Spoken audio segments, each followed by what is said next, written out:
Hello, അമ്മ മനസ്സിൻ്റെ പുതിയൊരു എപ്പിസോഡിലേക്ക് എല്ലാവർക്കും സ്വാഗതം. ചാനൽ ആദ്യമായിട്ട് കാണുന്നവരാണെങ്കിൽ ഒന്ന് സബ്സ്ക്രൈബ് ചെയ്തിട്ട് ലൈക്ക് ചെയ്യണേ. ജാനകി ആകെ കൺഫ്യൂഷനായിട്ട് ഇരിക്കുകയാണ്. അപ്പോഴാണ് അങ്ങോട്ടേക്ക് സിദ്ധാർത്ഥ് വന്നത്. അവർ സിദ്ധാർത്ഥിനെ കണ്ടെങ്കിലും ഒന്നും മിണ്ടിയിട്ടുണ്ടായിരുന്നില്ല. അപ്പോൾ സിദ്ധാർത്ഥ് അങ്ങോട്ട് സംസാരിക്കുകയാണ്. അമ്മ, മേഘ ഒരുപാട് നല്ലവളാണെന്ന് കരുതി നിങ്ങൾ തലയിലല്ലേ അവളെ കൊണ്ടു നടന്നത്. ഇപ്പോൾ അവളുടെ യോഗ്യത എന്താണെന്ന് മനസ്സിലായില്ലേ? ശരവണനാണ് അവളുടെ അച്ഛനെന്ന് അറിഞ്ഞിട്ടും ആ സത്യം നിങ്ങളിൽ നിന്ന് മറച്ചു വെച്ചിരുന്നെങ്കിൽ അവൾ അവൾ നിങ്ങളടുത്ത് പോലും സത്യസന്ധയാണെന്ന് നിങ്ങൾക്ക് തോന്നുന്നുണ്ടോ? അമ്മയുടെ അടുത്ത് പോലും അവൾ വിശ്വസ്തയായിരുന്നില്ല എന്നാണ് അതിൻ്റെ അർത്ഥം. ശരവണനാണ് അവളുടെ അച്ഛനെന്ന് അമ്മയോട് വന്ന് പറയുന്നതിൽ അവൾക്ക് എന്തായിരുന്നു മടി? അപ്പോൾ അവൾ എന്തോ ഒരു തെറ്റ് ചെയ്യുന്നുണ്ട് എന്നല്ലേ അതിൻ്റെ അർത്ഥം? ജാനകി ആകെ കൺഫ്യൂഷനായിട്ട് ചിന്തിക്കുകയാണ്. സിദ്ധാർത്ഥ് പറയുന്നതിലൊക്കെ ന്യായമുണ്ടെന്ന് അവർക്ക് തന്നെ തോന്നുന്നുണ്ട്. ആ സമയത്താണ് സ്റ്റെപ്പ് ഇറങ്ങിയിട്ട് മേഘ അങ്ങോട്ടേക്ക് വരുന്നത്. സിദ്ധാർത്ഥ് അവൻ്റെ അമ്മയോട് സംസാരിക്കുന്നത് മേഘ മറഞ്ഞു നിന്ന് കേൾക്കുകയാണ്. അപ്പോൾ സിദ്ധാർത്ഥ് ജാനകിയോട് പറയുന്നുണ്ട്, അമ്മ, മേഘ ആരുടെ അടുത്തും സത്യസന്ധയല്ല അമ്മ. അവളെ 25 വർഷമായിട്ട് വളർത്തിയവരുടെ അടുത്തും അവൾ സത്യസന്ധയായിരുന്നില്ല. അവളെ സ്നേഹിച്ചിട്ട് അവൾക്കൊരു കുഞ്ഞിനെ സമ്മാനിച്ച അവളുടെ ഭർത്താവിൻ്റെ അടുത്ത് പോലും അവൾ വിശ്വസ്തയായിരുന്നില്ല. മേഘ ഓരോന്നോരോന്ന് കേൾക്കുകയാണ് സിദ്ധാർത്ഥ് അവൻ്റെ അമ്മയോട് പറയുന്നത്. സിദ്ധാർത്ഥ് പറയുന്നതിന് ന്യായമുണ്ടെന്ന് തോന്നുന്നത് കൊണ്ട് തന്നെ ജാനകിക്ക് പ്രത്യേകിച്ചൊന്നും മറുത്ത് പറയാനുണ്ടായിരുന്നില്ല. അപ്പോൾ സിദ്ധു പറയുന്നുണ്ട്, മേഘ പറ്റിപ്പിക്കാൻ വേണ്ടി മാത്രം ജീവിക്കുന്നവളാ. അങ്ങനെയുള്ള ഒരുത്തിക്കാണ് നിങ്ങൾ വക സർട്ടിഫിക്കറ്റ് വരെ കൊടുത്തത്. അതാ ഇത്രയും കാലം എനിക്കൊന്നും മനസ്സിലാവാഞ്ഞത്. ദയവ് ചെയ്ത് ഇനിയെങ്കിലും അവളെ വിശ്വസിക്കാതിരിക്കേ. അത്രേ എനിക്ക് നിങ്ങളോട് പറയാനുള്ളൂ. സിദ്ധാർത്ഥ അമ്മയോട് പറയുന്ന സമയത്ത് ജാനകി എല്ലാം കേട്ട് നിൽക്കുന്നുണ്ട്. മേഘയാണെങ്കിൽ വല്ലാതെ ഭയത്തോടെയാണ് നിൽക്കുന്നത്. സിദ്ധു പറയുന്നതൊക്കെ ജാനകി വിശ്വസിക്കുമോ എന്നുള്ള ഭയത്തിൽ. സിദ്ധു പറയാനുള്ളതൊക്കെ പറഞ്ഞിട്ട് അവിടുന്ന് എഴുന്നേറ്റ് പോവുകയാണ്. ആ സമയത്ത് മേഘ പേടിയോടെ ചിന്തിക്കുന്നുണ്ട്, അയ്യോ, സിദ്ധു പറയുന്നതൊക്കെ കേട്ടിട്ട് ജാനകി അമ്മായി എന്നെ വിശ്വസിക്കാതിരിക്കുമോ? എന്നെ വെറുക്കുമോ? അവരെ എങ്ങനെയെങ്കിലും സമാധാനിപ്പിക്കണം. അതിനിപ്പോൾ എന്താ ചെയ്യുക? അവളിങ്ങനെ ആലോചിക്കുകയാണ്. ശരിക്കും പറഞ്ഞാൽ ജാനകിയുടെ മുഖം കാണുന്ന സമയത്ത് ജാനകി സിദ്ധാർത്ഥ് പറയുന്നതൊക്കെ വിശ്വസിച്ച അവസ്ഥയിൽ തന്നെയാണുള്ളത്. ജാനകി ആകെ കൺഫ്യൂഷനോട് ഇരിക്കുകയാണ്. ആ സമയത്താണ് മേഘയ്ക്ക് പുതിയൊരു സൂത്രം തോന്നുന്നത്. അവൾ ചിന്തിക്കുന്നുണ്ട്, പണത്തെ വെച്ചിട്ട് ഈ പ്രശ്നത്തെ പരിഹരിക്കാം. 10 ലക്ഷം രൂപ ചെക്ക് കൊടുത്തിട്ട് ആരതിയുടെ കല്യാണത്തിൻ്റെ പർച്ചേസ് നടത്തിക്കോ എന്ന് പറയാം. അല്ലാതെ ജാനകിയോട് വീണ്ടും സംസാരിച്ചിട്ട് കാര്യമില്ലെന്ന് മനസ്സിലാക്കിയിട്ട് മേഘ വീണ്ടും മുകളിലേക്ക് പോവുകയാണ് ചെക്ക് എടുക്കാൻ വേണ്ടിയിട്ട്. ജാനകിയാണെങ്കിൽ സിദ്ധാർത്ഥ് പറഞ്ഞതിനെക്കുറിച്ചും അല്പം മുമ്പ് ഏട്ടൻ പറഞ്ഞ കാര്യങ്ങളെക്കുറിച്ചുമൊക്കെ വീണ്ടും വീണ്ടും ആലോചിച്ചുകൊണ്ടേയിരിക്കുകയാണ്. അവരുടെ മനസ്സാകെ കലങ്ങി മറിഞ്ഞിട്ടുണ്ടായിരുന്നു. അതേസമയം മേഘ മുകളിലെത്തിയിട്ട് വേഗം തന്നെ ചെക്ക് ലീഫ് എടുക്കുകയാണ്. ആ ചെക്ക് ലീഫിൽ 10 ലക്ഷം രൂപ എഴുതിയിട്ട് ഒപ്പിട്ടതിന് ശേഷം മേഘ വിജയിച്ചൊരു ഭാവത്തോടെയാണ് താഴേക്ക് വരുന്നത്. മേഘ വരുന്ന സമയത്തും ജാനകി അതേ ഇരിപ്പ് തന്നെയാണ്. അവരിങ്ങനെ ഓരോന്ന് ആലോചിച്ചുകൊണ്ടേ ഇരിക്കുകയാണ്. ആ സമയത്ത് മേഘ അങ്ങോട്ടേക്ക് വന്നിട്ട് അവളിങ്ങനെ സ്വയം പറയുന്നുണ്ട്, ഈ പ്രശ്നം പരിഹരിക്കാൻ ആകെയുള്ള ഒരേ ഒരു വഴി ഈ ഒരു പണം മാത്രമാണ് എന്ന് പറഞ്ഞൊരു സന്തോഷത്തോടു കൂടിയാണ് മേഘ ജാനകിയുടെ അടുത്തേക്ക് പോകുന്നത്. അവരെന്തോ ആലോചിച്ചിരിക്കുന്നത് കൊണ്ട് തന്നെ മേഘ അവിടെ ചെന്നിട്ട് അവരെ പേരെടുത്ത് വിളിക്കുകയാണ്, അമ്മായി. അപ്പോഴാണ് ജാനകി അവളെ നോക്കുന്നത്. പക്ഷേ ജാനകി ഒന്നും തിരിച്ചു പറയുന്നില്ല. എന്താണെന്നുള്ള അർത്ഥത്തിൽ മേഘയെ നോക്കുന്ന സമയത്ത് മേഘ ചെറിയൊരു ഭയത്തോടു കൂടിയാണ് സംസാരിച്ച് തുടങ്ങുന്നത്. ആരതി എന്നോട് കല്യാണത്തിന് വേണ്ടിയിട്ടുള്ള പർച്ചേസ് ചെയ്യണമെന്ന് പറഞ്ഞിട്ടുണ്ടായിരുന്നു. അതിന് വേണ്ടിയുള്ള പർച്ചേസ് ചെയ്യാൻ വേണ്ടിയിട്ട് ഇതിൽ 10 ലക്ഷം രൂപയുണ്ട്, പർച്ചേസ് ചെയ്തോളൂ എന്ന് പറഞ്ഞ് മേഘ തൻ്റെ കയ്യിലിരുന്ന ചെക്ക് ലീഫ് ജാനകിക്ക് നേരെ നീട്ടുകയാണ്. ഇതുകൊണ്ട് ആരതിയുടെ കല്യാണത്തിന് വേണ്ടുന്ന പർച്ചേസ് ചെയ്തോളൂ. ഇത് മതിയായിട്ടില്ലെങ്കിൽ ഇനിയും ചോദിച്ചോളൂ അമ്മായി, ഞാൻ എത്ര വേണമെങ്കിലും തരാം, മേഘ പറയാണ്. പക്ഷേ ജാനകി എന്തോ ആ ചെക്ക് ലീഫ് വാങ്ങിക്കുന്നില്ല. അവരാകെ സംശയത്തിലാണ് നിൽക്കുന്നത്. അവരുടെ മനസ്സിൽ എന്തൊക്കെയോ മാറി മറിയുന്നുണ്ടായിരുന്നു. അവർ മേഘയുടെ മുഖത്തിന് നേരെ മുഖം മാറ്റുകയാണ്. അപ്പോൾ മേഘയ്ക്ക് വല്ലാത്ത പേടി തോന്നുന്നുണ്ടായിരുന്നു, ജാനകി അവളെ സംശയിക്കുമെന്നൊക്കെ വിചാരിച്ചിട്ട്. അവൾ വീണ്ടും ആവർത്തിച്ച് പറയാണ്, ഇന്നാ ഇത് വാങ്ങിക്കോ അമ്മായി. അവസാനം മേഘ എപ്പോഴും ചെയ്യുന്നത് പോലെ തന്നെ സെൻറ്റിമെൻറ്റ്സ് വർക്കൗട്ട് ചെയ്യാണ്. മേഘ പറയുന്നുണ്ട്, എന്താ അമ്മായി, എല്ലാവരും എന്നെക്കുറിച്ച് തെറ്റായിട്ടാണ് സംസാരിക്കുന്നത്. അങ്ങനെയുള്ള ഇവളുടെ കയ്യിൽ നിന്നും ഞാൻ എങ്ങനെയാണ് ചെക്ക് വാങ്ങിക്കുക എന്നാണോ ചിന്തിക്കുന്നത്? അമ്മായി, എൻ്റെ അച്ഛൻ ശരവണനാണെന്ന് കുറച്ചു നാളുകൾക്ക് മുൻപ് മാത്രമാണ് ഞാൻ മനസ്സിലാക്കിയത്. ഞാൻ ആ വിഷയത്തെപ്പറ്റി നിങ്ങളോട് സംസാരിക്കാമെന്ന് കരുതിയതാണ്. പക്ഷേ ശരവണൻ അച്ഛൻ ഞാനാണ് നിൻ്റെ അച്ഛൻ എന്നുള്ള കാര്യം ആരോടും പറയരുത് എന്ന് എന്നോട് പറഞ്ഞു. നീ എപ്പോഴും മഹേന്ദ്രൻ്റെ ലക്ഷ്മിയുടെ മകളായിട്ട് തന്നെ ജീവിക്കൂ, അതാണ് നിനക്ക് അഭിമാനം എന്ന് പറഞ്ഞു. അതുകൊണ്ടാണ് അമ്മായി ഞാൻ ഈ സത്യം നിങ്ങളോട് പറയാതിരുന്നത്. മേഘ തൻ്റെ ഭാഗം വിശദീകരിച്ചു കൊടുക്കുകയാണ് ജാനകിക്ക് മുന്നിൽ. പക്ഷേ ജാനകി ഒന്നും പറയാതെ കേട്ട് നിൽക്കുന്നേ ഉള്ളൂ. ജാനകിക്ക് മേഘയെക്കുറിച്ച് നല്ല സംശയം തോന്നുന്നുണ്ടായിരുന്നു. അതുകൊണ്ട് തന്നെ അവർക്ക് പ്രത്യേകിച്ചൊന്നും പറയാനും ചോദിക്കാനും തോന്നുന്നുണ്ടായിരുന്നില്ല. അപ്പോൾ മേഘ അവസാനം അടവെടുക്കുകയാണ്, എന്നെ നിങ്ങൾ വിശ്വസിക്കുന്നുണ്ടെങ്കിൽ ദയവ് ചെയ്ത് ഈ ചെക്ക് നിങ്ങൾ വാങ്ങിക്കണം. ഇല്ലെങ്കിൽ നിങ്ങൾ ഈ ചെക്ക് വാങ്ങിക്കേണ്ട. പക്ഷേ നിങ്ങളൊരു സത്യം മനസ്സിലാക്കണം, ഞാൻ എപ്പോഴും നിങ്ങളുടെ അടുത്ത് വിശ്വസ്തയായിരുന്നു. ജാനകി ആശയക്കുഴപ്പത്തിലാണ് ഉണ്ടായിരുന്നത്. മേഘയുടെ കയ്യിൽ നിന്ന് ആ ചെക്ക് ലീഫ് വാങ്ങിക്കാൻ അവർക്ക് തോന്നുന്നില്ല. മേഘയെക്കുറിച്ച് എന്തൊക്കെയോ സംശയങ്ങൾ മനസ്സിൽ കിടന്ന് മറിയുകയാണ്. ആ സമയത്താണ് വാസുദേവൻ അങ്ങോട്ടേക്ക് വന്നത്. വാസുദേവൻ ജാനകിയോട് പറയുന്നുണ്ട്, ജാനകി, മേഘയും ചന്ദ്രികയും കുഞ്ഞായിരുന്നപ്പോൾ ആരോ എടുത്തവരെ മാറ്റിവെച്ചതാണ്. പക്ഷേ ആരോ ചെയ്ത ആ തെറ്റിന് മേഘ എങ്ങനെ തെറ്റുകാരിയാവും ജാനകി? ചെല്ലമ്മ ഉണ്ടാവേണ്ട സ്ഥാനത്ത് മേഘ വന്നത് മേഘയുടെ തെറ്റേ അല്ല. പാവം, അവൾ കുഞ്ഞല്ലേ. അപ്പോൾ ആരാ മാറ്റിയതെന്ന് പോലും അവൾക്കറിയില്ലല്ലോ. മേഘയും കരഞ്ഞുകൊണ്ട് താൻ നിരപരാധിയാണ് എന്നൊരു ഭാവത്തിൽ നിൽക്കുകയാണ്. അപ്പോൾ വാസു ജാനകിയോട് പറയുന്നുണ്ട്, അതുകൊണ്ട് തന്നെ മേഘയെ നീ സംശയിക്കുകയേ ചെയ്യരുത് ജാനകി. ജാനകി മറുത്തൊന്നും പറയുന്നില്ലെങ്കിൽ അവരുടെ മനസ്സിലെ സംശയം നീങ്ങുന്നുണ്ടായിരുന്നില്ല. വാസുദേവൻ വീണ്ടും പറയുന്നുണ്ട്, ശരവണൻ നല്ല ആളാണോ മോശം ആളാണോ എന്ന് നമുക്കറിയുകയില്ല. പക്ഷേ മേഘ, അവൾ എപ്പോഴും നമ്മളുടെ അടുത്ത് വിശ്വസ്തയായിരുന്നു. അവൾ എന്തൊക്കെ കാര്യങ്ങളാണ് നമുക്ക് വേണ്ടി ചെയ്തത് ജാനകി. അവൾ നമുക്ക് വേണ്ടി ചെയ്തത് ഒരിക്കലും നമ്മൾ മറന്നു പോവരുത് ജാനകി. ഇപ്പോൾ പോലും നമ്മുടെ മകളുടെ കല്യാണത്തിന് വേണ്ടിയിട്ട് 10 ലക്ഷം രൂപയുടെ ചെക്കുമായിട്ടാണ് അവൾ വന്നിട്ടുള്ളത്. ഈ മനസ്സൊക്കെ ആർക്കാണ് ഉണ്ടാവുക ജാനകി? നിന്റെ സഹോദരൻ മഹേന്ദ്രനോ അതോ ലക്ഷ്മിക്കോ, നിന്റെ വയറ്റിൽ ജനിച്ച മകൻ സിദ്ധാർത്ഥിനോ? വാസുദേവൻ പുച്ഛത്തോടെയൊക്കെ പറയുകയാണ്. പക്ഷേ അതിനൊന്നും മറുപടി പറയാതെയാണ് ജാനകി കേട്ടു നിൽക്കുന്നത്. അവരാരും തന്നെ നിനക്കൊരിക്കലും ഒരു സ്ഥാനവും ബഹുമാനവും തന്നിട്ടില്ല. പക്ഷെ മേഘ അങ്ങനെയല്ല ജാനകി. ജാനകിയുടെ മനസ്സിൽ മേഘയെക്കുറിച്ചിട്ട് ഒരുപാട് നല്ല നല്ല കാര്യങ്ങൾ പറഞ്ഞ് മനസ്സിലാക്കി കൊടുക്കാൻ ശ്രമിക്കുകയാണ് വാസുദേവൻ. അതിനനുസരിച്ച് മേഘ പാവത്തിനെ പോലെ നിൽക്കുന്നുണ്ടായിരുന്നു. പക്ഷെ ജാനകി ഒന്നും പറയാതെ കൺഫ്യൂഷനായിട്ടാണ് ഇരിക്കുന്നത്. അപ്പോൾ വാസുദേവൻ പറയുന്നുണ്ട്, മേഘ ഒരിക്കലും നമ്മുടെ അടുത്ത് മോശമായിട്ടോ അല്ലെങ്കിൽ വിശ്വസ്തതയില്ലാത്ത രീതിയിലോ പെരുമാറിയിട്ടില്ല. ഇവരാരും തന്നെ നമുക്ക് ഒരു സ്ഥാനവും ബഹുമാനവും തരാതിരുന്നപ്പോൾ മേഘ അങ്ങനെ ആയിരുന്നില്ല ജാനകി. അവൾ എപ്പോഴും നമുക്ക് ഒരു ബഹുമാനവും സ്ഥാനവും തന്നിട്ടുണ്ട്. നമ്മളെ ബഹുമാനിക്കുന്നവരുടെ അടുത്ത് നമ്മളും എപ്പോഴും ആ ഒരു സ്നേഹവും സ്ഥാനവും കാത്തു സൂക്ഷിക്കണം. മേഘ, ഇപ്പോൾ തരുന്ന ഈ പണം നീ വാങ്ങിക്കോ ജാനകി. വാസുദേവൻ പറഞ്ഞെങ്കിലും ജാനകി കൂടുതലായിട്ട് ചിന്തിച്ചുകൊണ്ട് തന്നെ നിൽക്കുകയാണ്. അവർക്കെന്തോ ആ പണം വാങ്ങിക്കാൻ സാധിക്കുന്നുണ്ടായിരുന്നില്ല. അപ്പോഴേക്കും വാസു മേഘയെ നോക്കിയിട്ട് അവളുടെ കയ്യിൽ നിന്ന് ആ ചെക്ക് ലീഫ് വാങ്ങിയിട്ട് ജാനകിയുടെ അടുത്തേക്ക് വരുന്നുണ്ട്. എന്താ ജാനകി ഇങ്ങനെ ആലോചിച്ചുകൊണ്ടേ ഇരിക്കുന്നത്? ഇന്നാ ഈ ചെക്ക് ലീഫ് വാങ്ങിക്കേ. മേഘ തരുന്നത് വാങ്ങിക്കോ ജാനകി എന്ന് പറഞ്ഞിട്ട് അത് അവരുടെ കയ്യിൽ വെച്ച് കൊടുക്കുകയാണ്. അപ്പോഴേക്കും മേഘയും അവസരം സമയവും കളയുന്നില്ല. അവൾ വേഗം പറയുന്നുണ്ട്, താങ്ക്സ് അമ്മായി, താങ്ക്സ് അമ്മാവാ, എന്നെ നിങ്ങൾ മനസ്സിലാക്കിയതിന് ഒരുപാട് നന്ദിയുണ്ട് എന്ന് പറഞ്ഞ് മേഘ വേഗം തന്നെ അവിടുന്ന് പോവുകയാണ്. ആ മേഘയെ തന്നെ നോക്കിക്കൊണ്ട് വാസുദേവൻ അവിടെ ജാനകിയുടെ അടുത്ത് ഇരിക്കുന്നുണ്ട്. മേഘ പോയിടത്തേക്ക് തന്നെയാണ് ജാനകിയെ നോക്കുന്നത്. അപ്പോൾ വാസു പറയുന്നുണ്ട്, എന്നെ നോക്ക് ജാനകി, മറ്റുള്ളവർ പറയുന്നത് കേട്ടിട്ട് മേഘയെ വെറുതെ സംശയിക്കരുത്. മേഘയ്ക്ക് എപ്പോഴും നമ്മൾ വേണം സപ്പോർട്ടായിട്ട് ഉണ്ടാവാൻ. പക്ഷേ ജാനകി ആകെ ടെൻഷനിലാണുള്ളത്.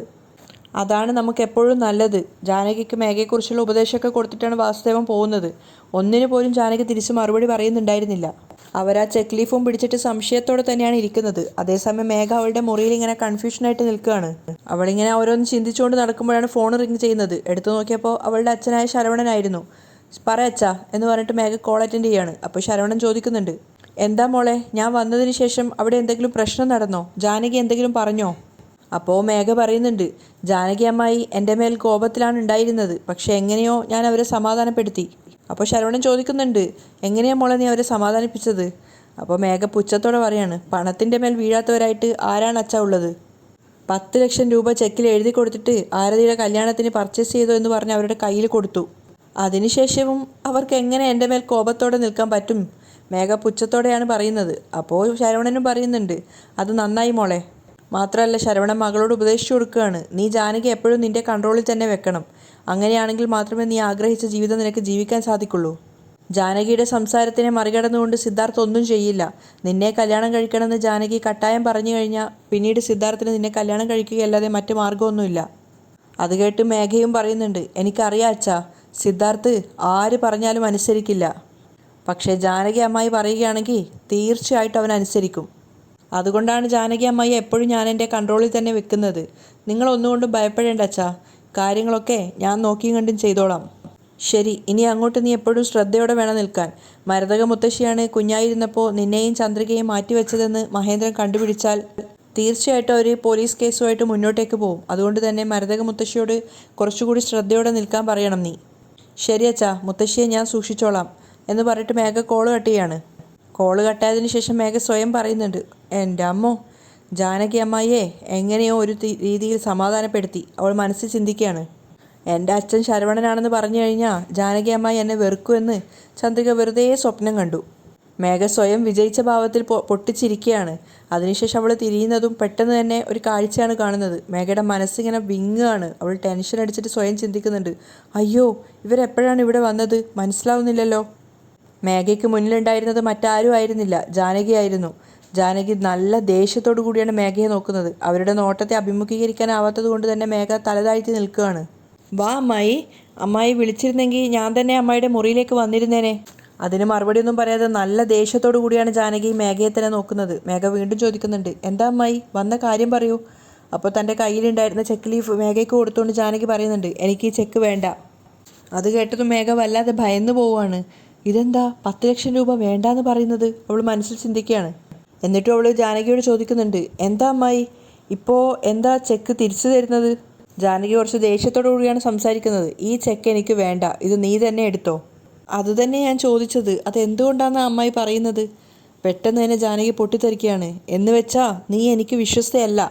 മേഘ വല്ലാതെ ഞെട്ടിപ്പോയിട്ടുണ്ടായിരുന്നു. അപ്പോൾ പൊട്ടിത്തെറിച്ചുകൊണ്ട് തന്നെയാണ് ജാനകി പറയുന്നത്, ശരവണനാണ് നിന്റെ അച്ഛനെന്ന് അറിഞ്ഞിട്ടും എന്തുകൊണ്ട് നീ ഇതുവരെ ആ സത്യം എന്നിൽ നിന്നും മറച്ചു വെച്ചു. മേഘ പേടിയോടുകൂടി പറയാണ്, അമ്മായി ഞാൻ പറഞ്ഞില്ലേ, ശരവണൻ അച്ഛൻ പറഞ്ഞതുകൊണ്ടാണ് ആ സത്യം ഞാൻ നിങ്ങളോട് പറയാതിരുന്നത്. അപ്പോൾ ജാനകി തിരിച്ചു ചോദിക്കുകയാണ്, അപ്പോൾ ശരവണൻ എന്തു പറഞ്ഞാലും നീ അനുസരിക്കുന്ന ഒരാളാണല്ലേ. ആ ചോദ്യത്തിന് മുന്നിൽ മേഘ പതറി നിൽക്കുകയാണ്. അപ്പോൾ ജാനകി ചോദിക്കുന്നുണ്ട്, ശരവണൻ്റെ അടുത്ത് വിശ്വസ്തയായിട്ടുള്ള നീ എങ്ങനെ എൻ്റെ അടുത്ത് വിശ്വസ്തയാവും. മേഘ മറുപടിയൊന്നും ഇല്ലാതെ തലതാഴ്ത്തി സങ്കടത്തോടെ നിൽക്കുകയാണ്. അപ്പോൾ ജാനകി ചോദിക്കുന്നുണ്ട്, നിന്റെ അച്ഛൻ ശരവണൻ സ്വത്തിനു വേണ്ടി മോഹിച്ചിട്ടായിരിക്കുമല്ലോ ചന്ദ്രികയെ മാറ്റിയിട്ട് ആ സ്ഥാനത്ത് നിന്നെ കൊണ്ടുവന്നതും ചന്ദ്രികയെ കുപ്പത്തൊട്ടിയിൽ വലിച്ചെറിഞ്ഞതും. അവൻ്റെ മകളെ വെച്ചിട്ട് മഹേന്ദ്രൻ ചേട്ടൻ്റെ സ്വത്തുക്കൾ മുഴുവൻ അപഹരിക്കാൻ വേണ്ടിയിട്ടായിരിക്കുമല്ലോ അവൻ നിന്നെ അങ്ങനെ ഇവിടെ എത്തിച്ചത്. മേഘയുടെ കണ്ണ് നിറയുന്നുണ്ടായിരുന്നു അവളുടെ അച്ഛനെക്കുറിച്ച് പറയുന്നത് കേട്ടിട്ട്. മാത്രമല്ല അവൾ ഭയത്തോട് കൂടി തന്നെയാണ് പറയുന്നത്, അത് അച്ഛൻ തന്നെ പറഞ്ഞില്ലേ അമ്മായി, ചന്ദ്രികയെ കുഞ്ഞായിരുന്നപ്പോൾ അച്ഛനല്ല മാറ്റിയതെന്ന്. ചെയ്യാത്ത തെറ്റിന് എന്തിനാ അമ്മായി അച്ഛൻ്റെ മേൽ പഴിചാരുന്നത്. അവളുടെ കണ്ണ് നിറയുന്നുണ്ടായിരുന്നു. അപ്പോൾ ജാനകി അത് നോക്കിക്കൊണ്ട് പറയാണ്, എന്തോ മഹേന്ദ്രനേട്ടൻ പറഞ്ഞത് സത്യമാണെന്നാണ് എനിക്കിപ്പോൾ തോന്നുന്നത്. നിന്റെ അമ്മ മരിച്ച സമയത്ത് നിന്നെ എടുത്തു കൊണ്ടുവന്ന് ചന്ദ്രികയുടെ സ്ഥാനത്ത് വെച്ച് ലക്ഷ്മിയുടെ കുഞ്ഞിനെ മാറ്റിയെടുത്ത ഒരാളല്ലേ നിന്റെ അച്ഛൻ. മേഘ പൊട്ടി പൊട്ടി കരയാണ്. അപ്പോൾ ജാനകി പറയുന്നുണ്ട്, ഇല്ല ഇത് യഥാർത്ഥത്തിൽ സംഭവിച്ചതല്ല, അതിനുള്ള ചാൻസും ഇല്ല. ശരവണൻ മനഃപൂർവ്വം പ്ലാൻ ചെയ്തിട്ടായിരിക്കും ഇത് ചെയ്തിട്ടുണ്ടാവുക. ജാനകിയുടെ ചോദ്യത്തിൻ്റെ കാഠിന്യത്തിന് മുന്നിൽ മേഘ നിന്ന് കരയാണ്. അതെന്താണെന്ന് വെച്ചാൽ നിന്റെ അച്ഛൻ നിന്റെ അമ്മയെ പ്രണയിച്ച് ഈ വീട്ടിൽ നിന്ന് ഒളിച്ചോടി പോയതാണ്. അതുകൊണ്ട് തന്നെ ഇനി ഇങ്ങോട്ടേക്ക് വരരുതെന്ന് മഹേന്ദ്രൻ ഏട്ടൻ പറഞ്ഞിട്ടുണ്ടായിരുന്നു. അതിനുശേഷം നിന്റെ അമ്മയും അച്ഛനും ഒരുപാട് കഷ്ടപ്പെട്ടു. അതിന് ഏട്ടനെ ദ്രോഹിക്കാൻ വേണ്ടിയിട്ടാണ് മനഃപൂർവ്വം നിന്നെ കൊണ്ടുവന്ന് ചന്ദ്രികയുടെ സ്ഥാനത്ത് വെച്ചത്. ജാനകി അത്രയും ചാട്ടുളി പോലെയാണ് ഓരോ ചോദ്യങ്ങൾ ചോദിക്കുന്നത്. മേഘ പറയുന്നുണ്ട്, എന്തൊക്കെ അമ്മായി നിങ്ങളീ പറയുന്നത്, നിങ്ങളുടെ ചോദ്യങ്ങൾ കേട്ടിട്ട് എനിക്ക് തല ചുറ്റുന്നത് പോലെ തോന്നുന്നു. പക്ഷേ ജാനകിക്ക് അത് കേട്ടിട്ട് വലിയ ഭാവമാറ്റമൊന്നുമില്ല. അവർ പുച്ഛത്തോടെയാണ് നിൽക്കുന്നത്. അപ്പോൾ മേഘ പറയുന്നുണ്ട് കരഞ്ഞുകൊണ്ട്, ഇങ്ങനെയൊന്നും ശരവണൻ അച്ഛൻ ആലോചിക്കുക പോലും ചെയ്യില്ല. അങ്ങനെയെങ്കിൽ ശരവണനാണ് നിന്റെ അച്ഛനെന്ന് എന്നോട് പറയണ്ട എന്ന് അയാൾ പറഞ്ഞത് എന്തായിരിക്കും. അതിന് മേഘയ്ക്ക് മറുപടി ഉണ്ടായിരുന്നില്ല. അത്രയും സത്യസന്ധനായ ഒരാളായിരുന്നെങ്കിൽ എന്തിനിത് മറച്ചു വെക്കാൻ പറയണം. തെറ്റ് ചെയ്യുന്നവർക്ക് മാത്രമാണല്ലോ മറച്ചു വെക്കാൻ ഉണ്ടാവുക. ജാനകി അടുത്ത ചോദ്യം ചോദിക്കുകയാണ്. മേഘ മൊത്തം തകർന്ന അവസ്ഥയിലാണ് നിൽക്കുന്നത്. അപ്പോൾ ജാനകി പറയുന്നുണ്ട്, എനിക്കെന്തോ നിന്റെ അച്ഛൻ കുഞ്ഞായിരുന്ന ചന്ദ്രികയെ എടുത്തുകൊണ്ടുപോയി കുപ്പത്തൊട്ടിയിൽ പ്ലാൻ ചെയ്തിട്ടതാണെന്ന് തന്നെയാണ് തോന്നുന്നത്. മേഘ സങ്കടത്തോടെ പറയാണ്, എന്തൊക്കെയാ അമ്മ ഈ പറയുന്നത്, എൻ്റെ അച്ഛൻ ഇങ്ങനെയൊക്കെ ചെയ്യുമെന്ന് തോന്നുന്നുണ്ടോ. നിന്റെ അച്ഛൻ ചെയ്യാതെ മറ്റാരാ ഇതൊക്കെ ചെയ്യുക. നിന്റെ അച്ഛനും നിന്റെ അമ്മയുമാണ് മഹേന്ദ്രനേട്ടനോട് ഏറ്റവും അധികം പ്രതികാരം ഉണ്ടായിരുന്നവർ. അതുകൊണ്ടാണ് ആ ശരവണൻ മഹേന്ദ്രനേട്ടൻ്റെ കുഞ്ഞിനെ മാറ്റിയിട്ട് പകരം നിന്നെ ഈ വീട്ടിലേക്ക് കൊണ്ടുവന്നത്.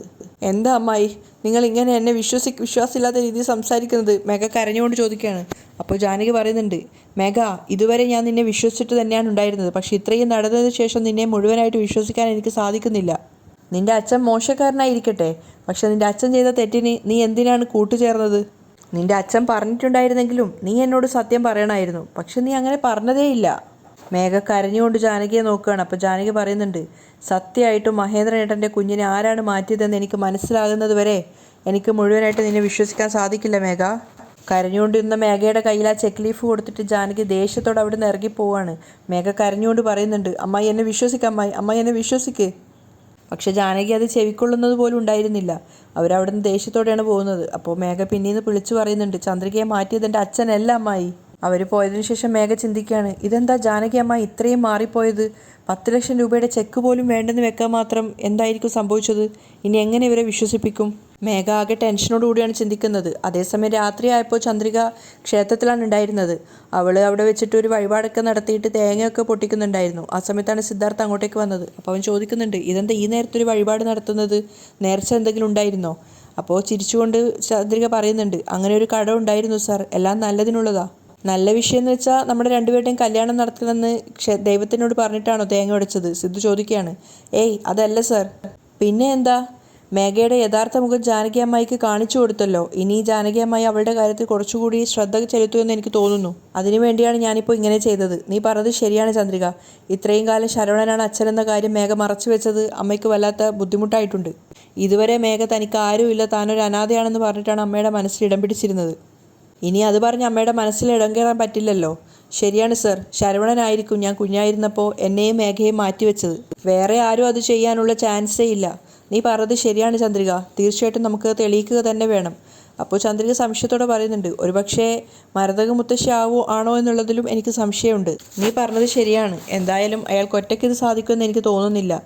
ഇതിൻ്റെ പിന്നിൽ ആരാണെന്ന് കണ്ടെത്തി അവരെയൊക്കെ കോടതിക്ക് മുന്നിൽ നമ്മൾ ഹാജരാക്കുക തന്നെ വേണം. ചന്ദ്രിക തൻ്റെ മനസ്സിലുള്ള സംശയം പറയാണ്. അവരുടെ മകളായ മല്ലികയ്ക്കോ നന്നായിട്ട് ജീവിക്കാൻ സാധിച്ചില്ല. അവരുടെ മകളായിട്ടുള്ള മേഘയെങ്കിലും നന്നായിട്ട് ജീവിക്കട്ടെ എന്ന് അവർ കരുതിയെങ്കിലോ? അതിനും ചാൻസ് ഉണ്ട്. തീർച്ചയായിട്ടും ഇതിൻ്റെ യഥാർത്ഥ കുറ്റവാളികളെ കണ്ടെത്തി നമ്മൾ അവർക്ക് ശിക്ഷ വാങ്ങിക്കൊടുക്കണം. രാത്രി നേരം വൈകിയതുകൊണ്ട് അവർ ക്ഷേത്രത്തിൽ നിന്നും വീട്ടിലേക്ക് പോവുകയാണ്. പിറ്റേന്ന് നേരം പുലർന്നപ്പോൾ ഓഫീസിലാണ് മേഘ ഉള്ളത്.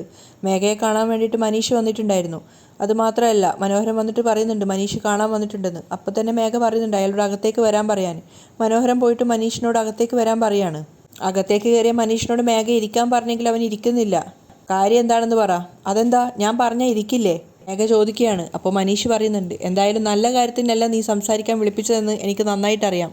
നീ എന്ത് പറഞ്ഞാലും ഞാനത് സമ്മതിക്കാൻ പോകുന്നില്ല. അതിനുവേണ്ടി ഇരുന്ന് സംസാരിക്കേണ്ട കാര്യമുണ്ടെന്ന് എനിക്ക് തോന്നുന്നില്ല. മനീഷ് കുറച്ചൊരു ദേഷ്യത്തോടെയാണ് സംസാരിക്കുന്നത്. പക്ഷേ മേഘ എന്തോ മനസ്സിൽ കണ്ടിട്ടാണ് അവനെ വിളിച്ചു വരുത്തിയിരിക്കുന്നത്. അവിടെയാണ് ഇന്നത്തെ എപ്പിസോഡ് വൈൻഡപ്പ് ചെയ്യുന്നതും.